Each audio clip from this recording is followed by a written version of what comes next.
Hi, I'm Milton Rendell and welcome to Real News Friday. Another interesting week in real estate. 779 sales in West Australia, down a whopping 26.2% to the previous week.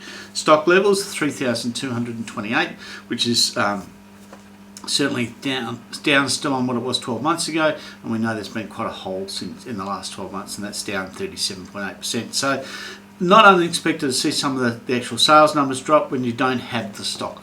I mean, that's just as simple as that. So we'll see that where that leads us in the next couple of weeks. Now, in terms of rentals, a number of rentals available, 2,595. That's up a whopping 29% compared to 12 months ago. But again, as I've said in the past, it's still coming off a very, very low figure to what we've had. So the percentage variations will look quite large at the moment. Now, a couple of quick things, and I'm going to have to put my glasses on to share some interesting statistics. So some statistics came out, or some figures from the last financial year came out, and I just thought there was a couple which were very interesting for everyone. Top 10 suburbs for median price growth in houses. Number one, this is coming from Real Estate Institute of WA. Number one, Vivash, up a whopping 40.9%, and the amount of days to sell is 7. Now that doesn't surprise me. Obviously we've had a lot of development in the Vivash area, and obviously median prices is not an average price, it's just based on a whole pile of other statistics, but it doesn't surprise me that it shows, because remember we've got older Vivash and newer Vivash, so that's going to show a large variation. But guess what, sounds great to be at the top.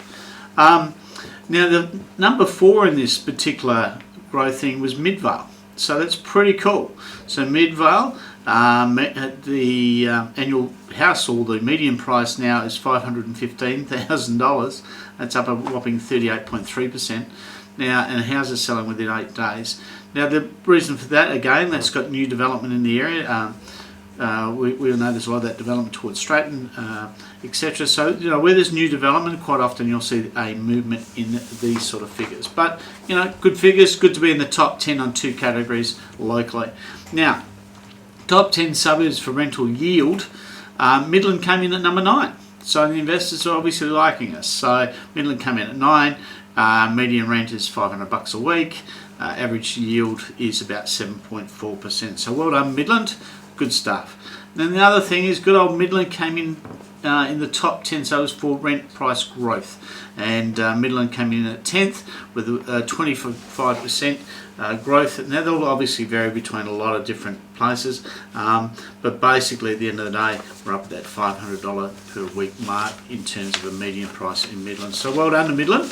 Now, speaking of Midland, been talking to quite a few people in recent times about the future development of Midland and where we're at.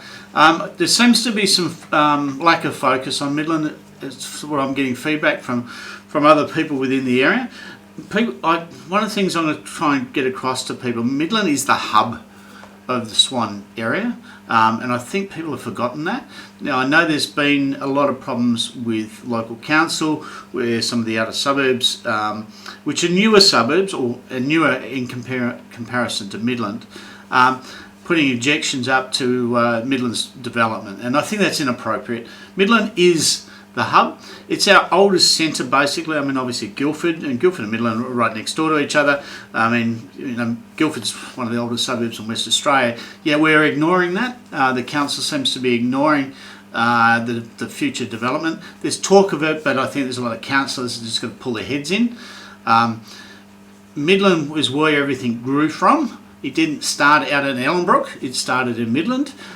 It's the work of the families in this immediate area, the European families that came and settled here initially, that has enabled the growth through this whole corridor. So I think people have got to start paying respect to that, and I think we've got a job to finish off in Midland, which was started a long time ago. Someone said to me, well, why do you feel so passionate about it? I was sitting in meetings in 1985 listening to what they were supposed to do. And we've stumbled and fluffed around for it's a long period of time. That's 40 years. And basically this should have been all wrapped up 10 years ago, 15, 20 years ago. So we need to get our focus back on what Midland is about. The council needs to get a focus on that. And some of those councillors need to pull their heads in and accept the fact that we need to get Midland right. so that it will influence the other suburbs surrounding it. It doesn't work the other way. Midland is the hub. If we were to have a capital of the Swan, it would be Midland. Obviously we don't operate that way, but we have to look at the historic value of Midland and the value it is our major marketing tool going into the future. So to anyone out there who's got any doubts about how I feel about it, well, you should know now. There's some great people trying to do some great work here in Midland, and they need the support to get that going. So next council meeting, make sure you support Midland and make things happen for us. All the best. Look forward to speaking to you again next week.